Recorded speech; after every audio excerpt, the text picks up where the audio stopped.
أعوذ بالله من الشيطان الرجيم بسم الله الرحمن الرحيم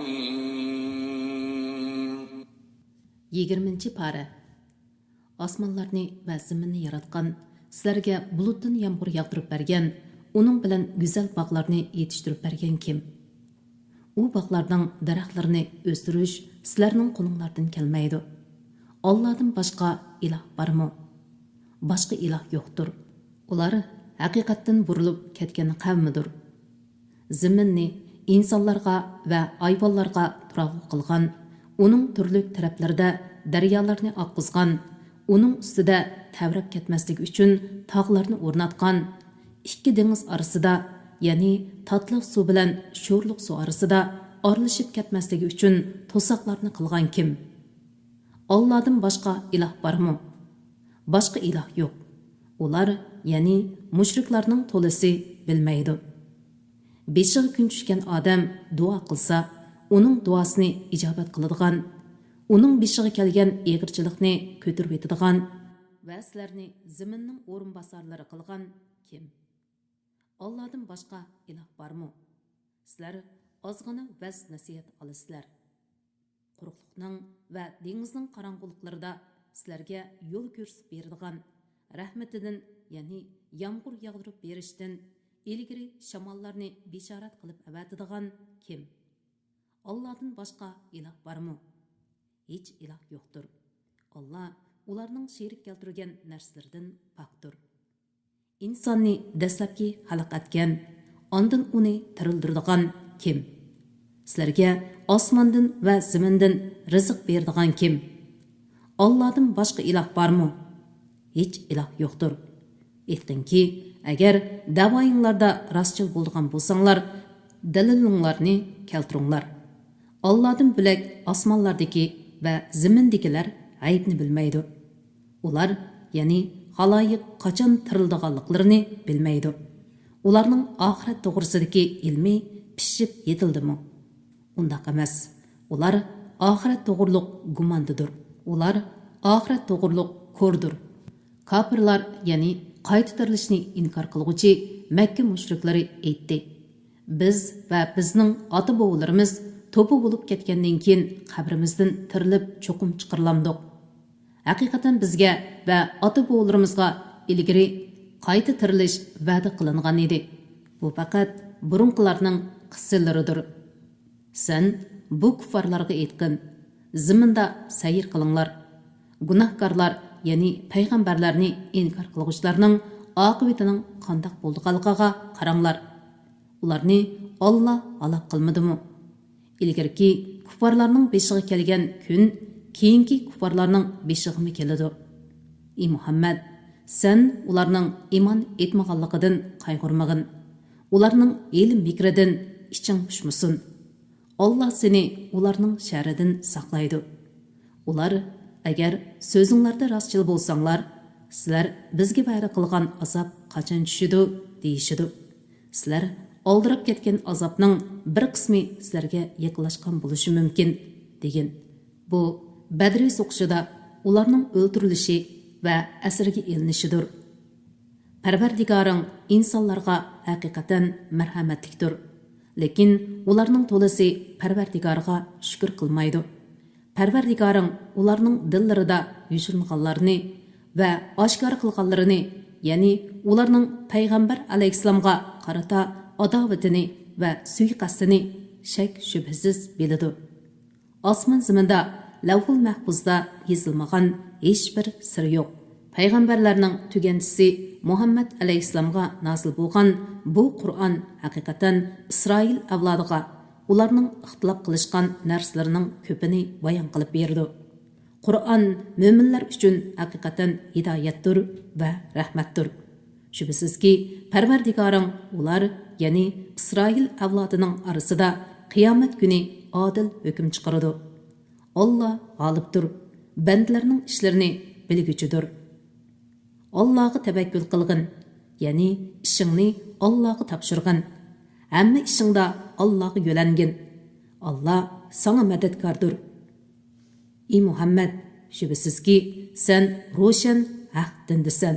Sen ölüklerge ve yüz örgen gaslarga, yani dillerining ölüklikide ölüklerge ve haqni anlamaslıkta gaslarga o'xshaydigan kuffarlarga davatni anlatolmaysan.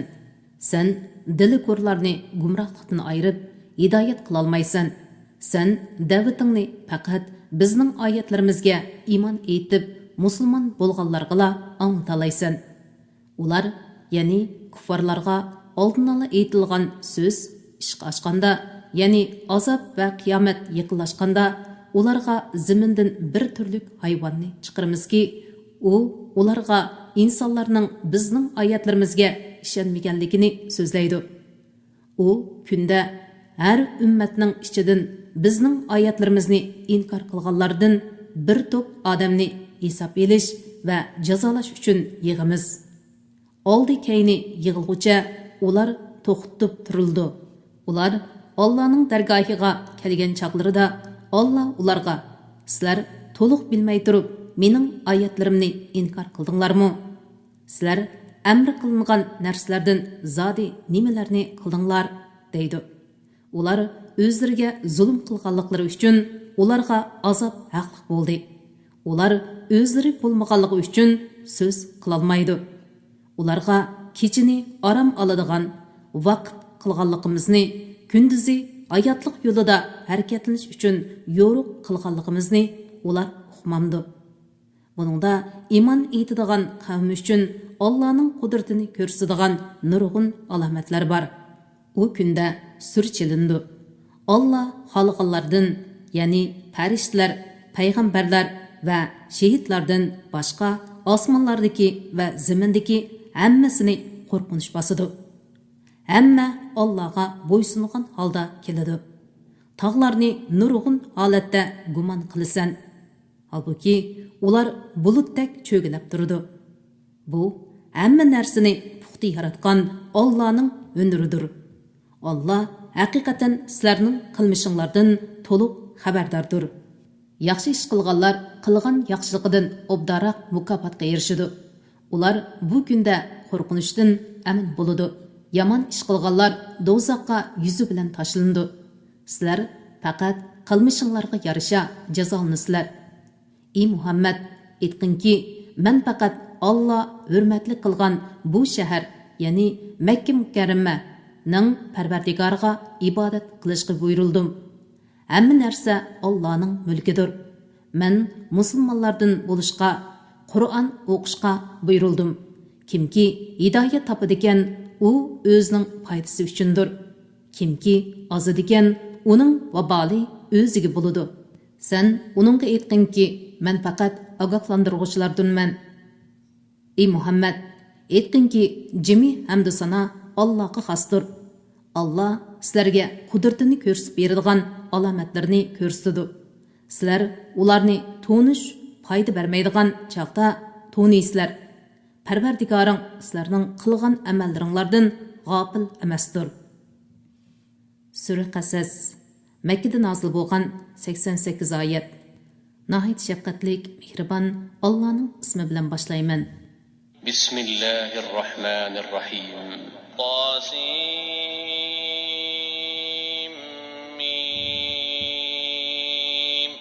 Bu ro'shan kitob, ya'ni Qur'on oyatlaridir. Iymon etgan qavm uchun sana Musa va Fir'avn qissasini haqliq asosda o'qib beramiz. Shubhisizki, Fir'avn Misr ziminda zulmgarlikda haddidan oshdi. Aholisini bo'laklarga bo'lib, ulardan bir toifa, ya'ni Bani Isroilni bo'zaq qildi. Ularning o'g'illarini o'ldirib, qizlarini xizmatga silish uchun tirik qoldirdi. Fir'avn haqiqatan buzg'unchilardan edi. Biz Misr ziminida bo'zaq qilinganlarga marhamat qilishni iroda qilamiz. Ularni yo'lboshchilardan qilishni, ularni Fir'avn va uning qavmining mulkiga varis qilishni iroda qilamiz. Ularni Misr ziminida kuch-quvvatga ega qilmoqchimiz. Fir'avnga, vaziri Amonga va ularning qo'shiniga ular, ya'ni bo'zaq qilinganlardan qo'rqadigan narsani, ya'ni Bani Isroilni Misrga hukmron qilishni ko'rsatamiz. Musaның anısıға ilham bilan bildirdik ki, Musani imetkin, onun ziyankashlikka uchrashidan qo'rqsang, uni sanduqqa silib, daryoga, ya'ni Nil daryosiga tashlag'in. Uni halok bo'larmikin deb qo'rqmag'in. Uning firoqidan qayg'urmag'in. Uni sana cho'qim qaytiramiz va uni payg'ambarlardan qilamiz. Fir'avnning oilasidagilar Musani oqibat o'zlariga dushman va xafalikning manbasi qilish uchun Nil daryosidan suzib oldi. Shubsizki, Fir'avn Aman va ularning qo'shinlari xatolashgan edi. Fir'avnning ayoli bu bala menga va sana ko'z nuri, ya'ni xo'shallik bo'lsin. Uni o'ltirmanglar. Balki u bizga foyda yetkazar yoki uni o'g'il qilib olarmiz, dedi. Halbuki ular Fir'avnning va uning yordamchilarining halokatining Musaning qo'lida bo'lganligini uqmaydi. Musaning onasi Musaning Fir'avnning qo'liga tushib qolganligini anglab, as hoshini yo'qotdi. Uning Allohning balini qaytirish va'dasiga ishonguchilardan bo'lish uchun uning ko'nglini xotirjam qilmagan bo'lsak, u balini oshkorlab qo'yg'ili tas qolgan edi. Onasi Musaning hamshirisiga xabarni o'qish uchun Musaga agashgin, dedi. Hamshirisi Musani yiroqdan ko'rib turdi. Halbuki ular uni to'ymaydi. O'z onasi kelishdan ilgari Musani sut emgizguchi ayollarning emetishidan to'sdiq. Musaning hamshirisi sizlarga Musani obdan boqadigan bir oilani ko'rsatib qo'yaymi? Ular Musani ixlos bilan boqadi, dedi. Onasining xo'shal bo'lishi, qayg'urmasligi va Allohning va'dasining haq ekanligini bilish uchun biz Musani uning qaytirdik. Lekin insonlarning to'lisi Allohning va'dasining haq ekanligini bilmaydi. Musa o'sib yetilganda, aqli to'shqanda uningga payg'ambarlikni va ilmni ato qildik. Biz yaxshilarga mushundaq mukofot beramiz. Musa shahar aholisidan hech kishini ko'rgili bo'lmaydigan bir vaqtda, ya'ni tushlik uyqudagi chaqda shaharga kirdi. U shaharda ikki kishining urushayotganligini ko'rdi. Urushayotganlardan biri o'z qavmidan bo'lsa, yana biri uning dushmani edi. O'z qavmidan bo'lgan odam dushmaniga qarshi uningdan yordam tiladi. Musa uni mush bilan birini urib o'ldirib qo'ydi. Musa aytdi: "Bu shaytonning ishidir. Shubsizki, shayton ozurg'uchi oshkora dushmandir." Musa aytdi: "Parvardigorim, men haqiqatan o'zimga zulm qildim. Menga mag'firat qilgin." Alloh uningga mag'firat qildi. Alloh haqiqatan nihoyatda mag'firat qilg'uchidir, nihoyatda mehribondir. Musa aytdi: "Parvardigorim, menga mag'firat qilganlik ne'mating sababi bilan men hargiz gunohkorlarga yordamchi bo'lmayman." Musa atsa deganda qo'rqinish ichida atrofiga qarab shahar oralab yuratdi. Nagahan tunugun uningdan yordam tilagan odam bir qibti bilan urushib turgan holda Musadan yana yordam tiladi. Musa uningga: "Sen haqiqatan oshkora gumroh ekansan", dedi.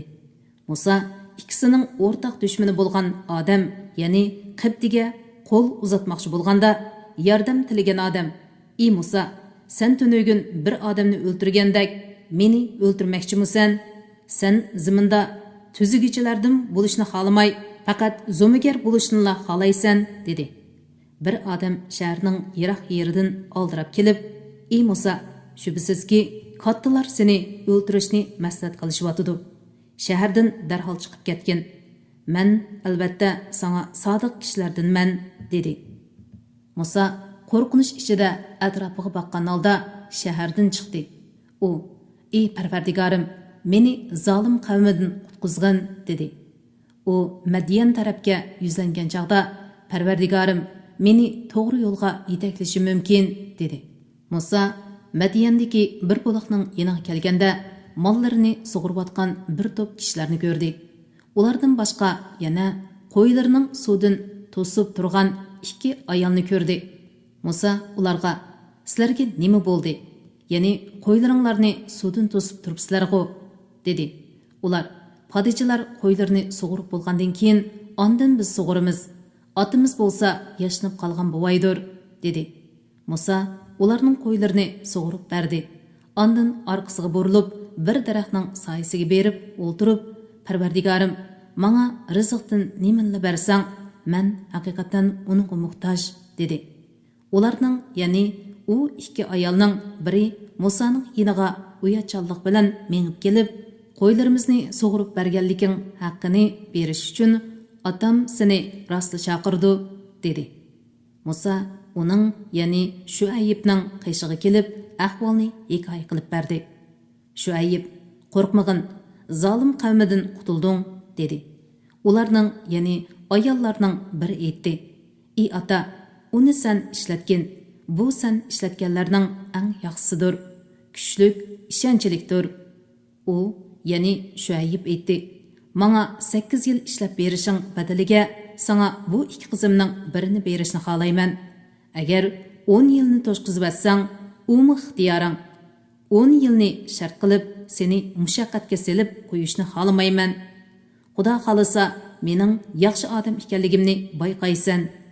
Musa aytdi: "Bu ikkimizning oramizdagi to'xtamdir.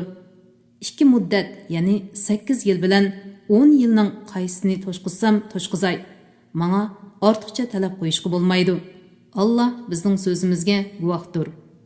Musa o'zaro kelishgan muddatni, ya'ni kelishgan muddatning to'liqroqi bo'lgan 10 yilni to'shqizgandan keyin ayolni elib Misrga qarab yo'lga chiqdi. U to'r teg'i tarafida o't ko'rdi. Izohat: bu so'g'aq kechida ular yo'ldan adishib ketdi. Qattiq bo'ron chiqib, Musa alayhissalomning podisini tarqitib etdi. Uning ustiga ayolning to'lg'iqi tutib qoldi. Mushundoq chog'da Musa alayhissalomga Iroqdan bir o't ko'rindi. U ayoliga: "Shubsizki, men Iroqdan o't ko'rdim. U yerdan men sizlarga bir xabar elib kelay. Ya sizlarning isnishinglar uchun o'tdan bir parcha cho'q elib kelay" dedi. Musa alayhissalom o'tning yiniga kelib, uning o't emas, nur ekanligini bildi. Musa o'tning yiniga kelganda vodining o'ng tarafining kirvikiga to'g'ri keladigan muborak joydagi daraxt tarafdan mundaq nido anglandi: "Ey Musa, sana so'z qilayotgan men haqiqatan olamlarning parvardigori Allohdurman. Sen asangni tashlag'in." Musa asining go'ya ajdahodek tez harakatlanayotganligini ko'rganda orqasiga burilib qochdi. Keyniga qaramadi. Nido qilindiki: "Ey Musa, oldinga mangin, qo'rqmag'in. Sen haqiqatan qo'rqinishdan amin bo'lg'uchilardinsan. Qo'lingni qo'yningga solg'in." U hech qanday illatsiz bir parcha oydek parlab oppoq bo'lib chiqdi. Qo'rqinishni daf qilish uchun qo'lingni yig'ib olg'in, ya'ni qo'yningga silib olg'in. Bu ikkisi Fir'avnga va uning qavmining cho'nglariga Parvardigoring tarafidan kelgan pokitdir. Ular haqiqatan bizning itoatimizdan chiqquvchi fosiq qavm edi. Musa aytdi: "Parvardigorim, men haqiqatan ulardan bir odamni o'ldirib qo'ydim. Shuning uchun ularning meni o'ldirishidan qo'rqaman. Qeyrinishim Harunning tili meningdan ravondir. Uni men bilan payg'ambarligimni tasdiqlaydigan yordamchi qilib avatgin. Men haqiqatan ularning meni inkor qilishidan qo'rqaman." Allah aytdi: "Qeyrindishing orqali seni kuchaytimiz. Ikkinglarni g'olib qilamiz. Shuning uchun ular ikkinglarga ziyonkashlik qilolmaydi. Sizlar ikkinglar va ikkinglarga agashganlar bizning oyatlarimiz orqali g'alaba qilasizlar." Musa ularga bizning ro'shan mo'jizlarimizni elib kelganda, ular bu o'ydirib chiqilgan sehrdir. Bizning ota-bovlarimizning zamonida bundaq narsalarning borligini anglamagan edik, dedi. Musa aytdi: "Parvardigorim, o'zining dargohidan kimning hidoyat elib kelganligini, oxiratning yaxshi oqibatiga kimning ega bo'lganligini obdan biladi. Zolimlar, ya'ni Allohga yolg'onni chaplag'uvchilar, fajrlar cho'qim muvaffaqiyat qozonolmaydi." Fir'avn aytdi: "Ey kattalar, men o'zimdan boshqa yana bir ilohning borligini bilmayman. Ey Haman, mening uchun pishiq ish pishirib, egiz bir bino solg'in. Men Musaning ilohini ko'rishim mumkin. Men haqiqatan uni osmonda bir parvardigor bor degan davosida yolg'onchilardan gumon qilaman. Fir'avn va uning qo'shini Misr zaminida zulm qilib, iymon etishga bo'yintovlik qildi. Ular o'zlarini biz tarafga qaytarilmaymiz, ya'ni qiyomat va qayta tirilish yo'q, hisob elinishmi yo'q, jazoga tortilishmi yo'q deb gumon qildi. Biz Fir'avnni va uning qo'shinlarini jazoladik. Ularni dengizga tashlab atdik, ya'ni ularni dengizda g'arq qilib atdik. Ulardan bir odammi sog' qolgani yo'q. Ey Muhammad, zolimlarning oqibatining qandoq bo'ldiganligiga ibrat ko'zi bilan qarag'in. Ularni biz do'zaxga undaydigan peshvolar qildik. Ya'ni ularni biz dunyoda gumrohlar agishadigan kufrning boshliqlari qildik. Qiyomat kuni ular yordamga erisholmaydi. Ya'ni qiyomat kuni ulardan azobni daf'i qiladigan madadkor bo'lmaydi. Ularga bu dunyoda la'natni agashtirdik. Ya'ni ularga bu dunyoda Alloh, farishtalar va mo'minlar la'nat o'qiydi. Qiyomat kuni ular Allohning rahmatidan yiroq qilinuvchilardir. Shubhasizki, biz Nuhning qavmi Ad, Samud va Lutning qavmi qatorliq ilgirki ummatlarni halok qilgandan keyin kishilar, ya'ni Bani Isroilning dillariga haqiqatni ko'radigan nur berib, ularga hidoyat va rahmat qildik. Ular vaz nasihat olsin deb Musaga kitobni, ya'ni Tavratni berdik. Ey Muhammad, biz g'arbiy tog'ning bir tarafida Musaga vahiy nazil qilganimizda sen yo'q eding. Buni o'z ko'zing bilanmi ko'rmagan eding. Lekin biz nurg'un ummatlarni yaratdik. Ularning umri uzun bo'ldi. Sen Madian aholisining ichida ularning bizning oyatlarimizni tilovat qilib turg'uchi bo'lganing yo'q. Lekin biz seni ulardan boshqa bir qavmga payg'ambar qilib avatdik. Biz to'r teg'ining bir tarafida Musaga so'z qilganimizda sen yo'q eding. Lekin bu sendan ilgari hech bir ogohlantiruvchi kelmagan qavmni ogohlantirishing uchun, ularning vaz nasihat elishi uchun Parvardigoring tarafidan nozil qilingan rahmatdir. Ularning qilgan ishlari, ya'ni kufri va gunohlari tufaylidan ularga biror azob kelsa, Parvardigorimiz bizga biror payg'ambar avatgan bo'lsang eding, sening oyatlaringga agishatdik va mo'minlardan bo'latdik demasliklari uchun seni ularga payg'ambar qilib avatdik. Ularga biz vahiy qilgan haqiqat nozil bo'lgan chaqda ular uningga, ya'ni Muhammad alayhisalomga nemishqa Musaga berilgan mo'jiza berilmadi dedi. Ular ilgari Musaga berilgan mo'jizani inkor qilmadimi? Ular Tavrat bilan Qur'on bir-birini tasdiq qiladigan sehrdir dedi. Ular biz haqiqatan ikki kitobning har birini inkor qilguvchimiz dedi. Aytganki, agar u ikki kitob sehrdir degan so'zinglarda rostchil bo'lgan bo'lsanglar, u ikki kitobga qaraganda Alloh tarafidan nozil bo'lgan texmi to'g'ri bir kitob keltirib beqinglar. Men uningga agishay. Agar ular sana javob bermasa, bilginki, ular faqat o'zlarining nafsi xohishiga agishidir. Alloh vahiy qilgan to'g'ri yo'lni qo'yib, nafsi xohishiga agashgan kishidanmi ozg'un odam bormi? Alloh haqiqatan zolim qavmini hidoyat qilmaydi.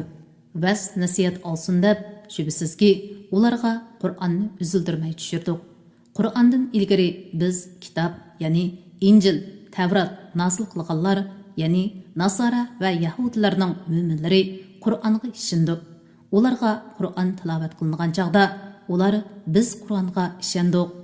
Shubhasizki, u Parvardigorimiz tarafidan nozil bo'lgan haqiqatdir. Biz haqiqatan buningdan burun musulmon edik deydi. Ularning qilgan sabr taqati uchun ularga qo'sh savob berildi. Ular yaxshilik orqali yomonlikni daf'i qiladi. Biz ularga rizq qilib bergan narsalardan yaxshilik yo'llariga sarf qiladi. Ular behuda so'zlarni anglaganda uningdan yuz o'rib, ya'ni quloq solmay, bizning amallarimiz o'zimiz uchun, sizlarning amallaringlarmi o'zinglar uchun, sizlarga omonlik bo'lsin, biz nadonlardan do'stlik tilamaymiz deydi. Shubhasizki, sen xohlagan odamingni hidoyat qila olmaysan, lekin Alloh o'zi xohlagan odamni hidoyat qiladi. Allah hidoyat topquchilarni obdan biladi. Ular agar biz sen bilan to'g'ri yo'lga agishadigan bo'lsak, zaminimizdan haydab chiqarilamiz dedi. Ularni biz tinch haramga yerlashtirmadikmi? Haramga turli mevalarning hammasi keltirildi. Bu bizning dargohimizdan tushirilgan rizqdir. Lekin ularning to'lasi bilmaydi. Biz nurg'un shaharni halok qildik. Ularning aholisi kayf sapoliq turmush kechiratdi. Bu ularning turalg'u joylaridir. Ular halok bo'lgandan keyin u joylarda ozgina vaqtdan tashqari odam turgan emas. Ularning mol-mulki va yurtiga biz varislik qildik. Parvardigoring shaharlarning markaziga, ularning aholisiga bizning oyatlarimizni o'qib beradigan bir payg'ambar avatmigicha shaharlarni halok qilguvchi bo'lmadik. Shaharlarning aholisi zolim bo'lmoqcha shaharlarni halok qilguvchi bo'lmadik. Sizlarga qanday narsa berilmasin, u dunyo tirikchiligidagi foydalanadigan narsadir va dunyo tirikchiligining zinnatidir. Allohning dargohidagi savob eng yaxshidir, eng boqiydir.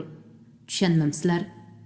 Biz yaxshi va'dani qilgan, ya'ni jannatni va'da qilgan odam uni topadi. U dunyo tirikchiligidagi foydalanadigan narsalar bilan biz foydalandirgan, ondan qiyomat kuni azobga duchor bo'lgan odam bilan o'xshashmi? Shu kuni Alloh ularga sizlar gumon qilgan mening sheriklarim qayerda deb nido qiladi. O'zlariga azob tegishli bo'lganlar, ya'ni mushriklarning cho'nglari, Parvardigorimiz biz sening yo'lingdan ozdirganlarni, ya'ni agash kuchlarimizni o'zimiz ozgandek ozdirdik. Parvardigorimiz ulardan yiroqlashib sana yaqinlashdik. Ular bizga ibodat qilmaydi, faqat nafsi xohishlarga ibodat qiladi deyishidi. Ularga sherik keltirgan ma'budlaringlarni chaqiringlar deyilgan hamon ular sherik keltirgan ma'budlarni chaqirdi. Ulardan javob kelmaydi. Ular azobni ko'rgan chaqda kofir bo'lganliklariga nadomat qilib, dunyodagi vaqtida hidoyat topgan bo'lishlarini orzu qiladi. U kunda Alloh ularga nido qilib aytadi. Payg'ambarlarga nima bilan javob berdinglar? U kunda ularga barliq xabarlar qorong'u bo'ladi. Ular o'zaro so'rashmaydi. Tavba qilgan, iymon etgan va yaxshi amal qilgan odam kelsak, uning maqsadga erishguchilardan bo'lishi umidlikdir. Alloh maxluqotidan xalqini yaratadi. Xalqin odamni payg'ambarlikka tanlaydi. Tanlash huquqi ularda emas. Alloh pokdir. Ularning sherik keltirganliklaridan ustundir. Parvardigoring ularning dillarida yushurun tutqanlarini va ig'izlarida deganlarini bilib turdi. U Allohdir. Uningdan bilak hech ma'bud barhaq yo'qdir. Dunyo va oxiratda jimi hamdu sana Allohga mansubdir. Hukm chiqarish Allohga mansubdir. Sizlar Allohning dargohiga qaytirilsizlar. Aytib beqinglarchi, agar Alloh kechini sizlar uchun qiyomat kunigacha so'zadigan bo'lsa, Allohdan bilak qaysi iloh sizlarga yo'ruqliq elib kelalaydi? Sizlar anglamamsizlar degan. Aytib beqinglarchi, agar Alloh kunduzi sizlar uchun qiyomat kunigacha so'zadigan bo'lsa, Allohdan bilak qaysi iloh sizlarga orom elishinglar uchun kechini elib kelalaydi? Sizlar ko'rmamsizlar degan. Sizlarni kechida orom olsin, kunduzda hayotlik yo'lida harakatlanib, Allohning fazlini talab qilsin va Allohning ne'matlariga shukr qilsin deb, sizlar uchun kecha bilan kunduzni yaratishi Allohning rahmatidandir. U kunda Alloh ularga nido qilib, sizlar gumon qilgan mening sheriklarim qayerda deydi. Biz har ummatdan ularning amallariga guvohlik beradigan bir guvohchi, ya'ni payg'ambarni chiqaramiz. Faktlarni keltiringlar deymiz. Ular haqiqatning Allohga mansub ekanligini ondan biladi. Ularning o'ydirib chiqqan narsalari, ya'ni ma'budlari o'zlarini ulardan chetga oladi. Qarun haqiqatan Musoning qavmidan edi. Qarun ularga yo'g'onlik qildi. Qarunga g'azinlardan shu qadar ko'p bergan ediki, ularning oshqushlarini ko'tarish kuchlik bir jamoagimi haqiqatan yig'irlik qiladi. Ayni vaqtda Qarunga qavmi aytdi: "Ko'ranglab ketma. Allah haqiqatan ko'ranglab ketguchilarni do'st tutmaydi. Allah sana bergan boylik bilan oxirat yurtini tilagin. Dunyodagi nesibangni unutmagin. Allah sana yaxshilik qilgandek, sen Allahning bandalariga yaxshilik qilgin. Yer yuzida buzg'unchilik tilamagin. Allah haqiqatan buzg'unchilik qilguvchilarni do'st tutmaydi." Qarun: "Mening alohida bilimim bo'lganlikdan bu boylikqa erishdim" dedi. Qarundan ilgari o'tgan ummatlardan uningga qaraganda texmi kuchlik, to'plagan meli texmi ko'p bo'lgan kishilarni Allohning halok qilganligini u bilmadimi? Gunohlarining so'rilishi Allah buni bilganligi uchun hojatsizdir. Qarun o'z qavmining oldiga barliq zinnati bilan hashamatlik holda chiqdi.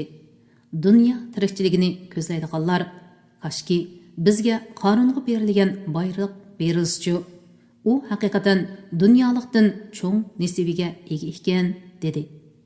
Ilmli kishilar: "Voy sizlarga! Iymon etgan va yaxshi amalni qilgan kishiga Allohning savobi yaxshidir. U savob faqat sabr qilguvchilarga berildi", dedi. Qarunni uning uyi bilan qo'shib yerga yutqizdik. Uningdan Allohning azobini dafi qiladigan bir jamoa bo'lmadi. Qarun o'zini qo'g'day olmadi.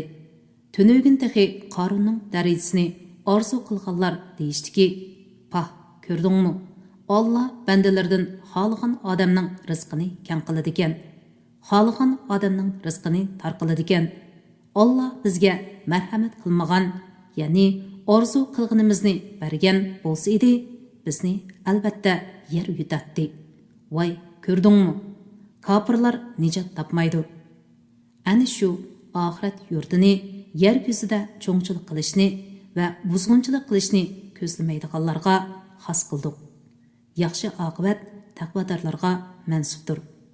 Kimki yaxshi ish qilgan ekan, u qilgan ishlarini yaxshi mukofotga, ya'ni qilgan yaxshiligidan necha hassa ortiq savobga erishadi. Kimki yomon ish qiladi ekan, yomon ish qilganlarga faqat qilgan ishlariga yarasha jazo berildi. Sana Qur'onni, ya'ni uni tabliq qilishni va uning ahkomiga amal qilishni farz qilgan zot seni albatta qaytadigan yerga, ya'ni Makkaga qaytardi. Aytqinki, kimning hidoyat elib kelganligini, kimning o'p-o'choq gumrohlikda ekanligini Parvardigorim hammadan obdan biladi. Sen payg'ambar bo'lishdan ilgari Qur'onning sana nozil qilishini umid qilmagan eding. Faqat Parvardigoring rahmat qilib, sana uni nozil qildi. Kofirlarga yordamchi bo'lmagan. Sana Allohning oyatlari nozil qilingandan keyin u oyatlarga amal qilishdan kofirlar seni to'smasin.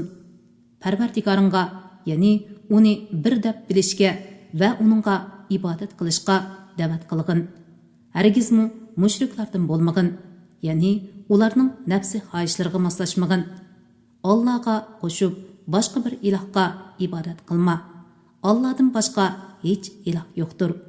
Allohning zotidan boshqa barliq narsa yo'qoladi. Maxluqotda ijro bo'ladigan hukm faqat Allohga xosdir. Sizlar Allohning dargohiga qaytirilisizlar. Sura Ankabut. Makkada nozil bo'lgan 69 oyat. Nahayat shafqatlik va mehribon Allohning ismi bilan boshlayman. Bismillahirrahmanirrahim. Alif lam mim. İnsanlar iman etdik deb qo'yish bilanla sinalmay, tarik etilimiz deb o'ylamdi. Ulardan burun o'tganlarni biz haqiqatan sinadik. Allah imonida rostchilarni cho'qim biladi. Imonida yolg'onchilarni cho'qim biladi. Yomon ish qildiganlar bizdan, ya'ni azobimizdan qochib qutula olamiz deb o'ylaydi. Ularning chiqargan hukmi nima degan yomon? Kimki Allohga muloqot bo'lishni umid qiladi ekan, bilsinki Allohning buningga belgilagan vaqti cho'qim yetib keladi. Allah bandlarining so'zlarini anglab turg'uchidir, bandlarining tashqi va ichki ahvolini bilib turg'uchidir. Kimki jihad qiladigan, uning qilgan jihadi o'zining foydasi uchundir. Allah haqiqatan tamomiy ahli jahondan behojatdir. Shubhisizki, iymon etgan va yaxshi amallarni qilganlarning gunohlarini yo'q chiqaramiz. Ularni albatta qilgan amallarining eng yaxshisi bilan mukofotlaymiz. İnsonni ota-onasiga yaxshilik qilishga buyurdik. Agar ota-onang seni sen bilmaydigan narsani menga sherik keltirishga zo'rlasa, ularga itoat qilmagin. Sizlar mening dargohimga qaytib borsizlar. Sizlarga qilmishinglarni xabar qilaman. Iymon etgan va yaxshi amal qilganlarni cho'qim yaxshilar qatoriga kirgizamiz. Ba'zi kishilar Allohga iymon etdik deydi. Allah'ın yolida birer asiyet tarsa, kişiler tarafidan yetken külpatni Allah'ın azabı bilan o'xshash biladi. Agar Parvardigoringdan madad kelsa, biz haqiqatan sizlar bilan birga edik deydi. Allah jahon ahlining dillaridagini hammadan obdan bilmamdi. Allah mo'minlarni cho'qim biladi. Munofiqlarni cho'qim biladi. Kafirlar mo'minlarga bizning yo'limiz, ya'ni dinimizga agishinglar, sizlarning gunohinglarni biz ustimizga olamiz dedi. Kafirlar mo'minlarning gunohlaridan ozroqmi ustiga ololmaydi. Ular haqiqatan yolg'onchilardir. Ular o'zlarining yuklarini va uningga qo'shib boshqa yuklarni, ya'ni o'zlarining gunohlarini va ozurg'anlarining gunohlarini ustiga oladi. Qiyomat kuni ular o'zlari o'ydirib chiqqan yolg'on so'zlar uchun so'roqqa tortildi. Biz haqiqatan Nuhni qavmiga payg'ambar qilib avatdik. Nuh qavmini tahdidga da'vat qilib, ularning ichida 50 yil, kam 1000 yil turdi. Nuh alayhissalomning qavmi butparast bo'lib, uning payg'ambarligiga chin bitmadi. Ular zolim bo'lganliklari, ya'ni kufrda va gumrohlikda ching turib, o'zlariga zulm qilganliklari uchun Allah ularni to'pon balasi bilan halok qildi. Biz Nuhni va kemidagilarni g'arq bo'lib ketishdan qutqizdik. To'ponni butun ahli jahon uchun ibrat qildik. İbrahimni qavmiga payg'ambar qilib avatdik.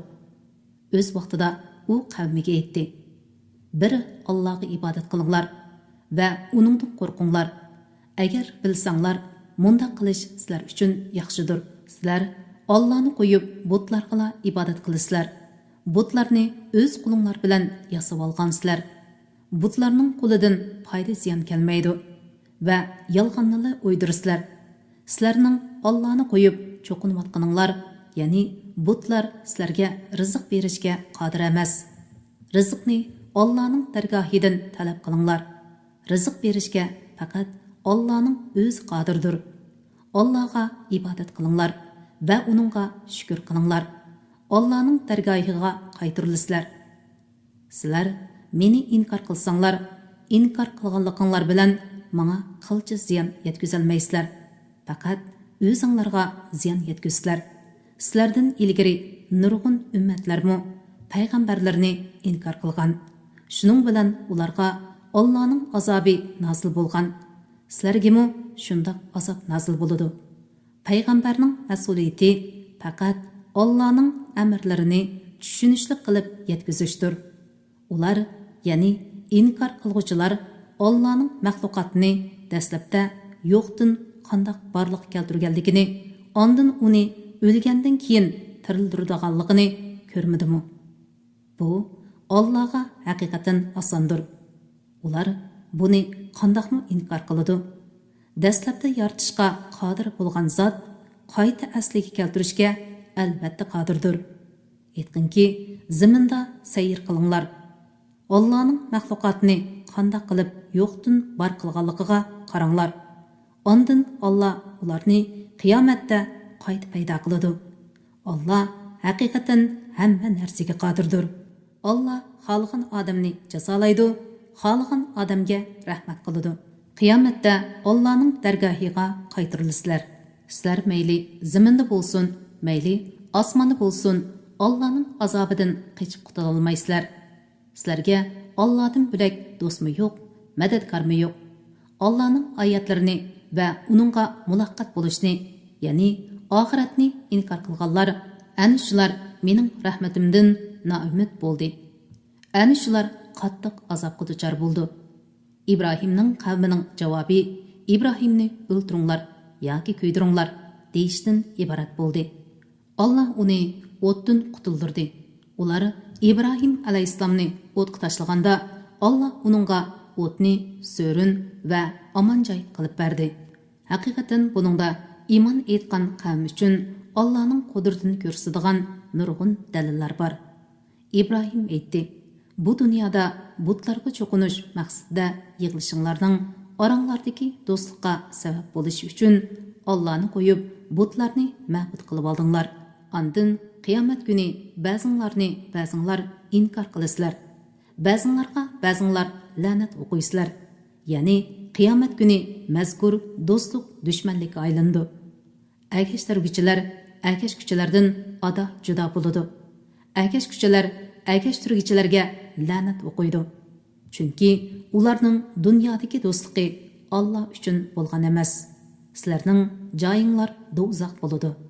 Sizlarni do'zaxdan qutuldiradigan hech qanday yordamchi bo'lmaydi." Lut İbrahimga iman etdi. Zahat Lut alayhissalom İbrahim alayhissalomning qarindishining o'g'li bo'lib, İbrahim alayhissalomga eng dastlabda iman etgan edi. İbrahim aytdi: "Men cho'qim Parvardigorim tarafiga hijrat qilaman, ya'ni Allohning roziligini izlash yuzidan vatanimni tark etib, Alloh amr qilgan joyga hijrat qilib boraman. Alloh haqiqatan g'olibdir, hikmat bilan ish qilguchidir." İbrahimga Ishoqni, Yaqubni ato qildik. Ya'ni İbrahim alayhissalom xudolik uchun qavmidan ayrilgandan keyin yaxshi farzand Ishoqni berdik va Ishoqning o'g'li bo'lgan navrisi Yaqubni berdik. Uningdan keyin payg'ambarlikni, kitobni, ya'ni samoviy kitoblarni uning avlodiga xos qildik. Dunyodagi mukofotni uningga ato qildik, ya'ni jami tillarda uni yaxshi nomga ega qildik. U haqiqatan oxiratda yaxshi bandlardandir. Lutni qavmiga payg'ambar qilib avatdik. Ayni vaqtda u qavmiga aytdi: "Sizlar haqiqatan qabih ish qilyapsizlar. Sizlardan ilgari jahon ahlidan birimi bundaq qabih ishni qilgan emas. Sizlar haqiqatan livota qilamsizlar.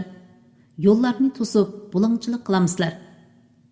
Sorunlaringlarda o'p-o'chuq yomon ishlarni qilib beramsizlar." Uning qavmining javobi: "Agar sen rostchilardan bo'lsang, bizga Allohning azobini keltirgin" deyishdilla iborat bo'ldi. Lut: "Parvardigorim, buzg'unchi qavmiga qarshi menga yordam bergin, ya'ni ularni halok qilib menga yordam bergin. Ular buzg'unchi ahmoqlar bo'lib, ularning tuzilishi umid qilinmaydi. Ular gumrohlikqa, buzg'unchilikqa cho'mib ketgan" dedi. Elchilarimiz, ya'ni farishtalar İbrahimga farzand berilishdan iborat xushxabar elib kelgan chaqda, ular: "Biz bu shahar aholisini cho'qim halok qilamiz. Uning aholisi haqiqatan zolim edi" dedi. İbrahim: "Bu shaharda Lut borg'u, ya'ni Lutga o'xshash bir yaxshi payg'ambar turayotgan shahar aholisini qandoqmi halok qilasizlar" dedi. Farishtalar aytdi: "Bu shaharda bor kishilarni biz, ya'ni Lutni va uningga ergashgan mo'minlarni obdan bilamiz. Uni va uning ayolidan boshqa kishilarini albatta qutuldiramiz. Faqat ayoli kufrida qavmiga hamnafas bo'lganligi uchun qilib halok bo'lg'uchilardan bo'ladi. Bizning elchilarimiz Lutga kelgan chaqda Lut ularni qo'g'dab qololmaydiganligidan ansirab qayg'urdi va yuragi siqildi. Ular aytdi: "Sen qo'rqmagin va qayg'urmagin.